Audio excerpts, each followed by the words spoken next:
subjects like ethics, essays, and even interviews, right? Yeah. These correspond to higher order skills. People who are well read will definitely have an advantage, right? आपकी जितनी wide reading है, जितने lived experiences हैं, आपका interpretation, आपकी understanding of these concepts clearly एक level और advance होगी, right? Now let's assume that you don't have that level of wide reading. Then at least you need to have that self-awareness कि आपको अपने आप को someone widely read की तरह represent करना है on the paper. Like you mentioned, these are higher order papers, ठीक है? And for that, we should have a set of well-read concepts in mind. So for me personally, like because of my option was philosophy, I had access to a lot of thinkers, a lot of ideas, a lot of cross-subject knowledge, right? But like you mentioned, if you don't have that, then you should be able to present your ideas in a more sophisticated manner, substantiating them with examples or case studies that bring out appropriate ethical values. Now, if somebody is a serious UPSC aspirant and has studied well for their optional or their, GS 1, 2, 3 papers, then I don't really think there's going to be a very big dearth of examples to give. Any, optional for that matter, be it history, sociology or PSIR, there will be instances of cases where people will study about certain concepts. For example, sati, the concept of sati in sociology maybe. That brings out the ethical aspects of morality. Women, crime against women, etc. Right? PSIR, you have these instances during the World War II maybe. For example, the German in charge of the Luftwaffe, Göring, right? He made a lot of mistakes where he was not very honest about what was really going on with Hitler. So you have a lot of examples that cut across subject lines. So nobody is really going to be totally unaware or caught awareness without any subject matter to put in the paper. But then the key skill that we have to develop here is to be able to use the knowledge that we already have and present it in a manner, like you mentioned, very apt and, which really suits the answer. Yeah. So they have to be sharp enough to be able to extract that hidden knowledge that they already have and present it in a manner जिससे कि पढ़ के लगे कि he has written something magical, something interesting, right? So guys, as you can see, Archit is someone who is very well read and his maturity is also at a different level. As the session progresses, you will know that he has been able to pack a lot of X factor in his answers. And that will set the benchmark of where you have to get to, right?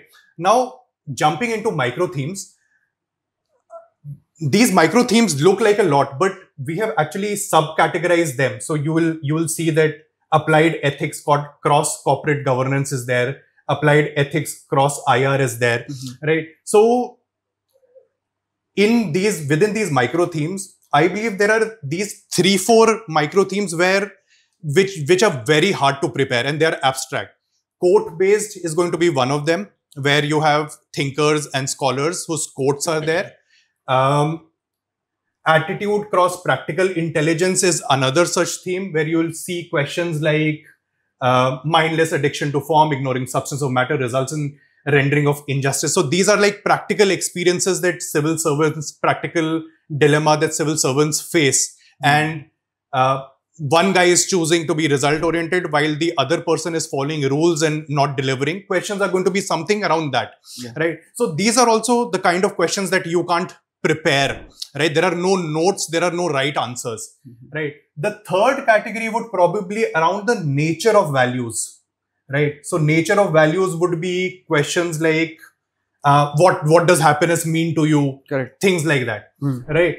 The other aspects where definition based questions are asked, you still have an edge where notes can help you and your knowledge can help you, right? Anything else, Archit, that strikes you when you look at all these micro themes?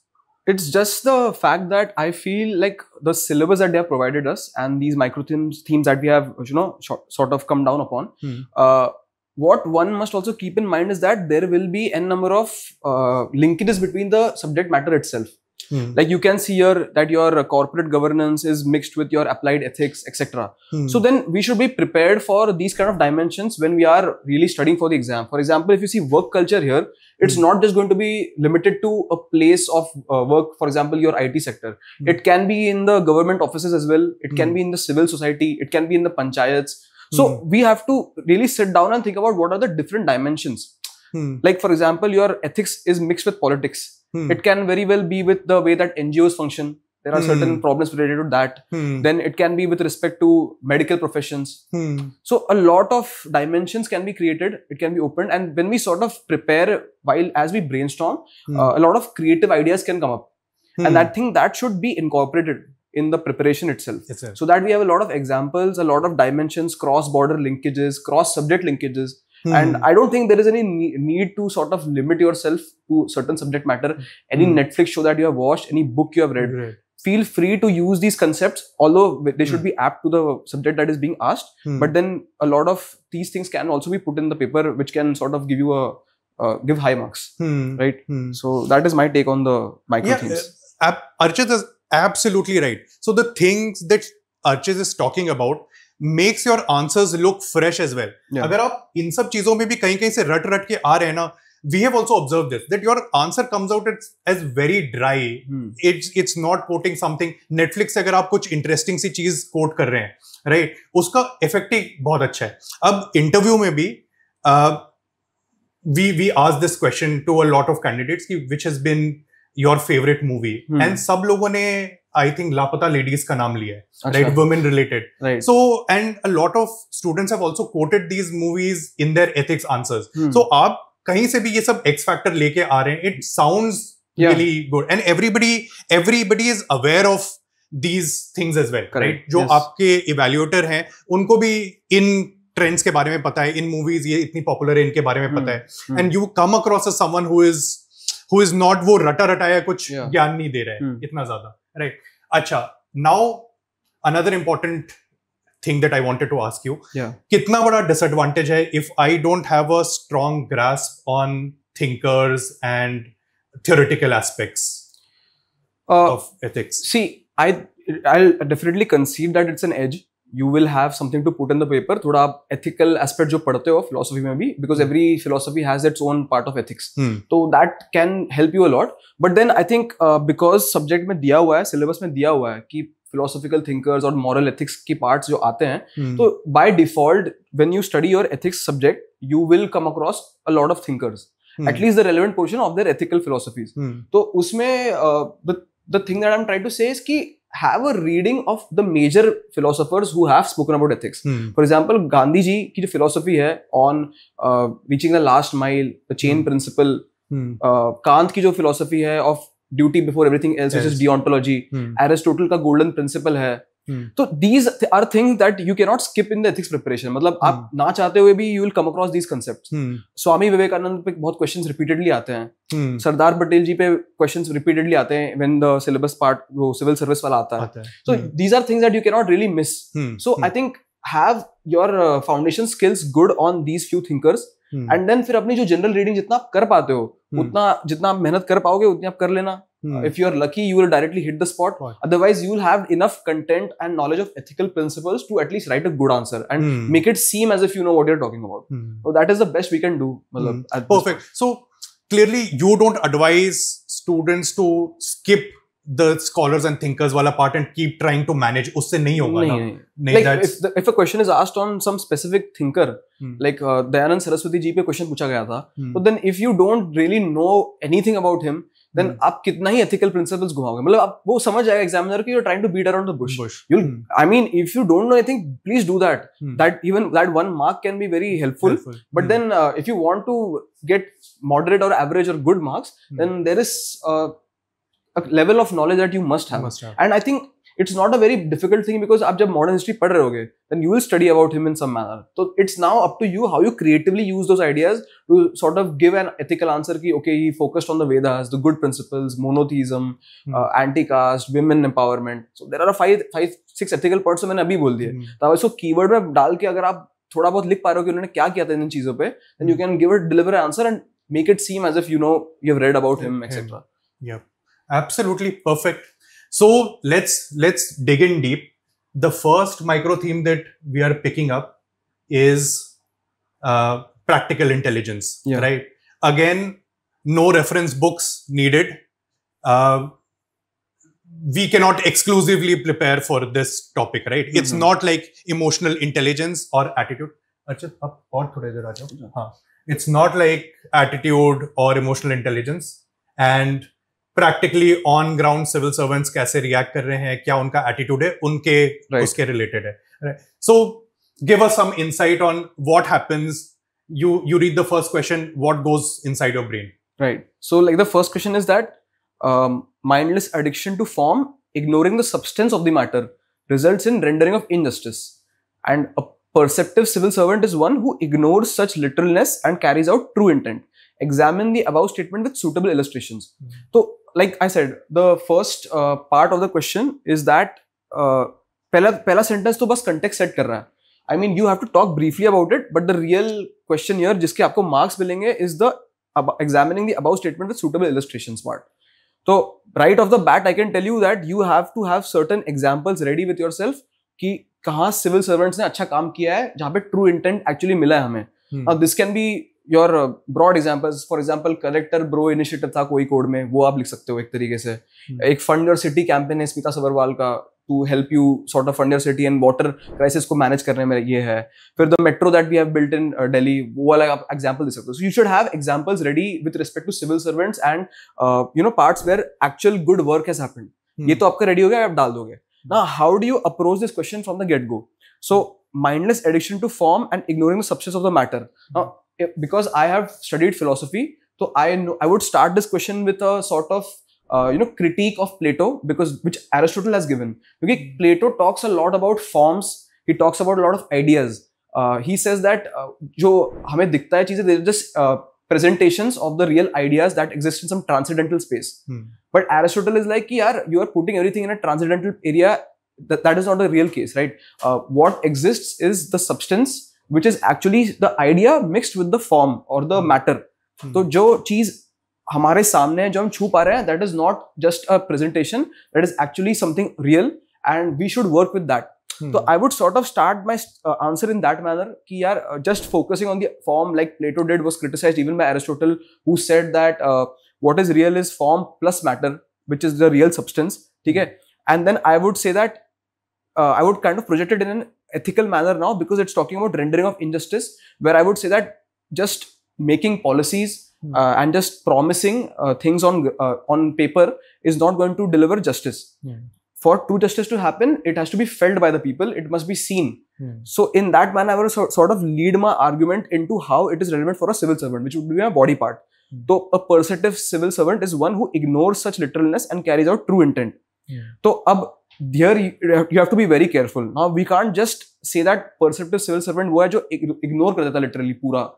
Now you have to make two dimensions here. कि okay, he has to deliver true intent, but at the same time he has to remain within the framework of the law. That point must be made very clear. And after that you have to give a 4, 5, 6 points आप दोगे इस पे कि perceptive civil servant कैसे करेगा. Now that is the real thing that they are looking for. Now you can choose to pair ये कैसे करेगा part with the illustrations. So it's easier for you to deliver a content कि भाई कोई code bro में he went down to the ground, he met with the people and then delivered justice. वो जन सुनवाई करवाते थे. So जो था part about the form of delivering justice, quick justice, which is given in the fundamental rights also, उसको substance of the matter के साथ मिला के he went on ground and did from his side. So that intent was there. तो इस तरीके से अगर हम लोग examples और illustrations को mix करके हमारा argument present करेंगे, it gives more substantiation. And then finally, I would end with the fact कि like bringing the both points together कि form is important. If you don't have good policy, then whatever you do will be just in the air. So you need good policy. At the same time, you need to have the right intent and the right resources to implement that policy on ground. So that is how I would bring those points together and give a good positive introduction on a positive note, conclusion on a positive note. So that is how I would go about this question. Acha, one thought here. So mindless addiction to form. Yeah. Right. Do we have any example that shows that there has been mindless addiction to form where substance has been ignored and then of course injustice हुआ है? So the examples that you have quoted, वहाँ तो वही है कि form substance दोनों साथ आ गए, right? And then justice हो गया. But an example that shows the contrast. Yeah, I mean this kind of example आप introduction में एक line में लिख देना, because it's a 10 marker question and हमको 3 से 4 dimension खोलने हैं. So that like this explaining this part should not take more than one paragraph in my opinion. क्योंकि इंट्रोडक्शन में हम लोग जो एरिस्टोटल और प्लेटो वाला कर रहे हैं, that is a kind of example to this only, कि that guy was focusing way too much on transcendental ideas, कि आइडिया ऑफ गुड है, आइडिया ऑफ गॉड है. ही इज लाइक कि you have to have something on ground. तो जो उसके principles of जो causation है और वो सब में मिला के what is really existing is your idea to hai. Like that example he gives of a sculptor breaking the rock into a statue. So the idea is in the mind of the sculptor, but the sculptor actually has to be the efficient cause to make the statue. So that is the kind of idea that I was trying to present in the introduction. Now if you can just put an EG and circle it and give a sort of example that this policy was very good on paper, but somehow it was not. For example, any government scheme that you want to criticize, which has spent way too much money on advertisement than actually delivering educational outcomes. So that kind of example can also be put.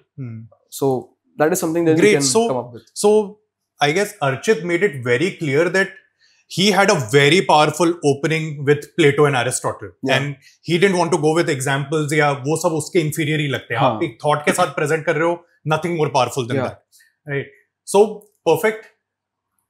On the second question here, the rules and regulations provided to all civil servants are the same. Yet there is difference in the performance. Positive-minded officers are able to interpret rules and regulations in favor of the case to achieve, whereas negative-minded officers are unable to achieve goals. Again, this is a feeling that so many of us have when we approach offices, government offices, and we come back home and we end up criticizing, right? ये क्या हमें rules बताते रहते हैं भाई, help करो हमारी, right? And they have tried to capture this feeling itself. This feeling. I mean, like, if you really look at it now, this question is 3 lines, but it is very simple. It's asking you to discuss with illustrations. Our illustrations are what we are going to get marks on. अब illustration देना है तो हमें positive minded officers who have interpreted in their case और negative minded officers who have not interpreted in their case. Now we know good civil servants. हमने पहले ही preparation कर ली इस चीज की. हमको पता है अच्छे civil servant के 6, 7, 10 एग्जाम्पल हमने प्रिपेयर कर रखे हैं. वो हमारा पॉजिटिव वाला होगा, और नेगेटिव वाले में आप गवर्नमेंट ऑफिस का एक्सपीरियंस का बता दो, आप कोर्ट्स का पेंडेंसी ऑफ केसेस वाला बता दो, आप लैंड क्लियर नहीं हो रही है उसका बता दो. तो नेगेटिव केसेस के लिए कोई किसी पास कंटेंट की कमी नहीं होगी. पॉजिटिव वाले हम प्रिपेयर कर चुके हैं. बेसिकली यहाँ पे जो अच्छा जहाँ पे हम परफॉर्म कर सकते हैं, जो हमको एक्स फैक्टर देगा ना, that is the opening part of this question. Now this positive minded officer and negative minded officer जो interpretation की बात चल रही है, that is talking about attitude. Now you can quote a book like I am reading Muralidharan sir की book है on that accelerating India's development. उसमें he says the reason for this disparity is the simple fact कि government में for doing positive work there is very less rewards, but for doing something wrong there is heavy penalties. That is the reason for this kind of attitude problem, the disparity. And then you sort of progress ki why positive attitude helps to do better in the workplace and why negative attitude helps to, sort of becomes an obstruction to the real good that we can actually do. So is tarike se they have kind of linked 2-3 topics, which is your attitude, workplace ethics and your government civil servant वाला part. तो 3-4 चीजों को combine करके अगर हम दिखा दें examiner को कि हमको पता है exactly what part of the syllabus you're asking for, I'm giving him good illustrations and I'm quoting a good book from a very renowned economist who has worked very extensively with the government. थोड़े बहुत उसके books अगर हम लोग case study भी डाल के देते हैं कि teachers because of they are absentee because they don't feel like they're going to get paid very well. So that kind of an example and case that you can quote, which you did in MP, can add great value to your answer. तो मतलब हमें game यहाँ पे क्लंच करना है कि हम लोग स्टार्टिंग का जो बिगिनिंग कर रहे हैं, we are exactly hitting the nail on the head.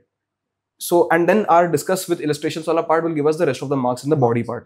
Yeah, very interesting point, right? ये भी दिमाग में आता नहीं है that the rewards are less, but penalties are much higher. Yes. Right? So, जिनको ये negative minded officers बोल रहे हैं, वो भी actually अच्छे से काम इसलिए नहीं कर पा रहे because उनको लग रहा है मुझ पे inquiry कल बैठ जाएगी. Right? He gave a very good example in his book, which I would definitely quote in this answer, is that there was a study where there were computers acquired by the government school, but teachers were not allowing the students to use the computers and locking the rooms क्योंकि डर लग रहा था कि computer चोरी ना हो जाए. यूज ना कर पाए बच्चा तभी चल जाएगा, बट कंप्यूटर चोरी नहीं होना चाहिए क्योंकि उस पे आ जाएगा. You can in fact quote this scene from Panchayat, the TV series. The monitor gets stolen, and that guy has to run around the town, and then there was this whole thing breaks on his head, etc. So you can quote the TV series as shown in the popular TV show Panchayat. This is the reason. That's why people don't want to work in a positive attitude. There is not that intent to interpret the rules in a favor, take one step ahead and do deliver on ground, right? So these kind of innovative examples can also be put. So it's more about creativity actually, if you look at it. Absolutely. ये इतने अच्छा. The wisdom वाला भी question. Wisdom lies in knowing what to reckon with and what to overlook. Again, इनमें substance I would say ना सब में same ही है. Right? इसमें भी ये है कि आप एक पॉइंट पकड़ के बैठ गए हो एंड उस पॉइंट को पकड़ के आप शायद अपना काम नहीं कर रहे हो, but you have missed the bigger picture. Exactly, right. And how would you go about something like this? So I mean जो क्वेश्चन यहाँ पे है, मुझे पता है कि यहाँ पे दो पार्ट्स है क्वेश्चन में. Firstly is like, let's read the statement. कह रहा है कि wisdom lies in knowing what to reckon with and what to overlook. An officer being engrossed with the periphery, ignoring the core issues before him, is no rare in the bureaucracy. Do you agree that such preoccupation of an administrator leads to travesty of justice to the cause of effective service delivery and good governance? And the question is to critically evaluate. अब इसमें critically evaluate है, तो इसमें मैं दो चीजें करूंगा. पहले तो I know I have to somewhere agree with a few things that they have said, and somewhere I have to disagree. कि यार see, now he's talking about कि हमको कुछ officers हैं that are engrossed with the periphery, meaning core issues का address नहीं करे तो totally they're focusing on the wrong things. Maybe कुछ government scheme उस पे advertisement में ज़्यादा focus हो रहा है than delivering content on ground. तो इस तरीके से हमको examples तो we have to prepare. Now what examples we had prepared here, positives, negatives, इसी को हमें एक different color पे paint करके present करना है यहीं पे, right? Now the only difference here is that critically evaluate है, so somewhere I have to disagree with this angle as well. You have to say कि it's not always just focusing on the core issues. Sometimes by doing small changes in the periphery also, it can lead to an attitude shift. For example, in the book that I'm reading, उसमें वो example देते हैं कि they wanted to increase the intake of girls in school in Bihar. They could have, the core issue here is to improve girls' higher enrollment capacity, right? Now they can focus on increasing teachers. They can focus on increasing funding to the schools, ज़्यादा school बना दो, but that was not really helping. So sometimes by working on the periphery, which is what they did, is that they gave every girl a bicycle, so that girls were able to go to school, and because girls were going in groups, there was greater social acceptability of these factors as well. So that just by giving a cycle, they were able to increase the enrollment rate in schools in Bihar. So by working on the periphery, sometimes you can create an attitudinal shift. Small changes sometimes can make great impact. Great. So ये एक तरीके का argument ये भी डालना है. And then finally you just harmoniously reconcile each other कि यार focusing on the core issues is the number one priority. There should be an outcome based approach. There should be data based approach. But then by focusing on the peripheral aspects, which is attitude, behavioral change, convincing, advertisement, going down on ground and talking to the people, these things can also sort of accelerate your thing on which you are trying to do, which is effective service delivery. So that is how I would go about this question. So guys, you can see how creatively एक भी question Archit ने ना बहुत dry manner में नहीं interpret किया है. इसके पहले भी टू डिफरेंट, इसके पहले वाला जो हमने क्वेश्चन लिया था, rules and regulations, right? He talked about why civil servants do that. They are on the back foot because the penalties are so much more higher than doing positive work.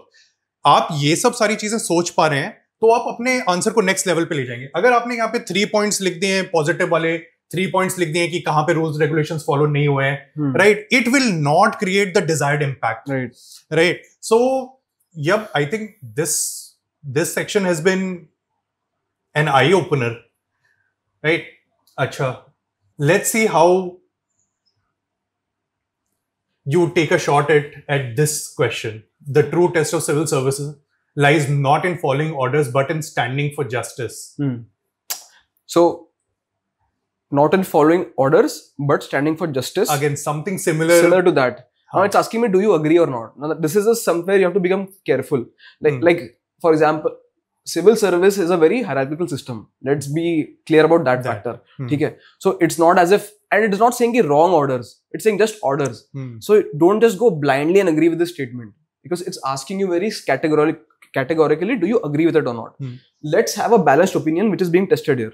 तो उसके बाद पूछ रहे हैं, discuss the importance of moral courage among civil servants in exposing injustice or administrative corruption. Now this is something that you have to definitely agree with. Like you have to have that moral courage to at least go about and tackle these kind of problems which is plaguing the government.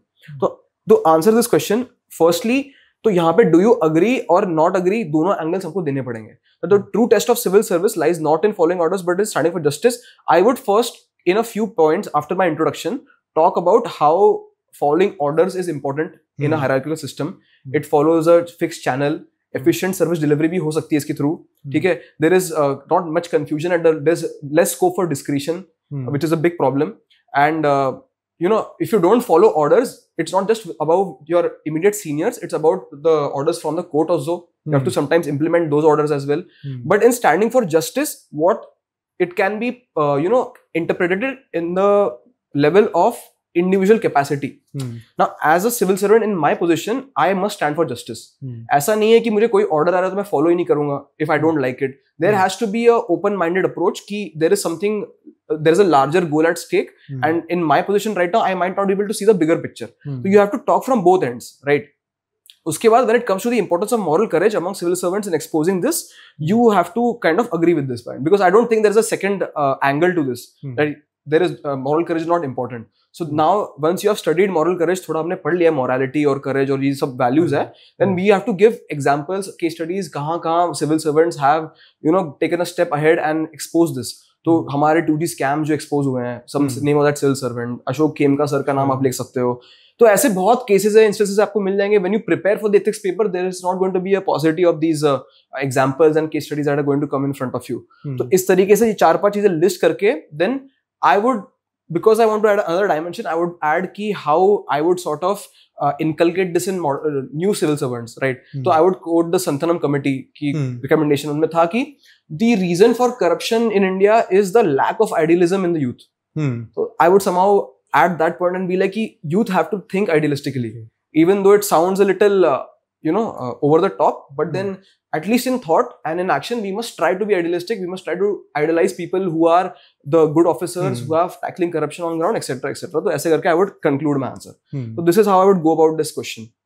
But a lot of examples, and like you can see, there's a lot of examples here as well. Like Ashok Khemka. Without these examples, you are not going to hit that point home, because it will just be another sentence right there, right? So examples. अब आप लोगों को एक fact बताता हूँ. This is from our FLT paper, and over 90% of submissions that we have gotten, right? उन्होंने automatically assume किया है कि आपको order मिल रहा है तो गलती है, क्योंकि वो एक movie से derive होके, right? आपके दिमाग में यही आता है कि दूसरा वाला आपको गलत order दे रहा है और आपको उसके against खड़ा हो रहा है, right? So you can see how Archit approached was the fact कि वो by default order को गलत मान के नहीं चल रहा है. That's not his assumption, right? As a matter of fact, your assumption is the other way around कि order आया है तो उसके पीछे कुछ substance होगा, right? There is, and probably larger picture आप नहीं देख पा रहे हो, right? That is the first thought. अगर आप ब्यूरोक्रेसी में जाना चाह रहे हैं, आप ब्यूरोक्रेट की तरह सोचना चाह रहे हैं, that's the thinking. वो जो बाकी नैरेटिव्स होते हैं कि आपको ऑर्डर गलत मिला है, आपको रिटन में आप ले लो, आप उनके अगेंस्ट इंक्वायरी बैठा लो, वो सारी मूवी की स्क्रिप्ट है. That's not how a bureaucrat or someone who has shaped his thinking approaches questions like these. I mean, from my personal experience that I've interacted with people now, so in these kind of situations, the real way to go about it is ki you explain to the person the law.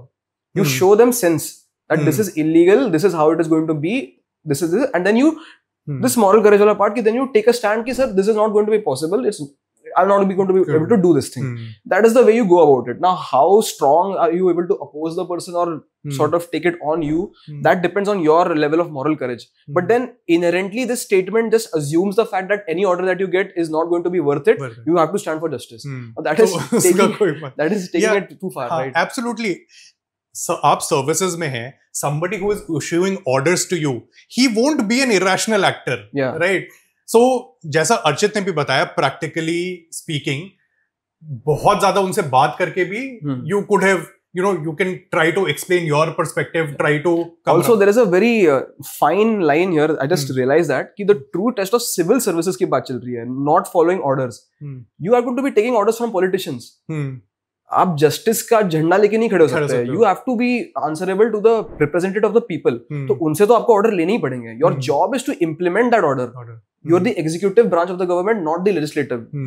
There will be orders coming from the representatives of the people, and then you are responsible for implementing them in the manner where you stand for justice. Do it in a just manner. That is the whole argument. That is why they have asked this question whether you agree or not. हाँ, because of course politicians के पास उनकी accountability लोगों के साथ है. Exactly. And that's much higher than the accountability that you know they have much more burden. 5 साल के बाद उन्हें जाना है, right? तो आप अपना independently अलग just No, as and he has the people's mandate. Mandate, right. उनका काम है order देना. They will Exactly. decide the policy. We implement that. Hmm. तो implementation में हमसे कोई गड़बड़ नहीं होनी चाहिए. But then not following orders is not the right way to go about it. तो थोड़ा you have to be a little sharp during the paper क्योंकि when you have so this is a 10 marker you have 7 minutes. 7 minutes to write the answer. तो read में थोड़ा time चला जाएगा तो you have to be थोड़ा practice करोगे ना when you have practice of interpreting questions in a balanced manner, then only you can see the fine line between these things. Otherwise you can give a very one-dimensional answer, right? So awesome. This has been an excellent micro theme, I say.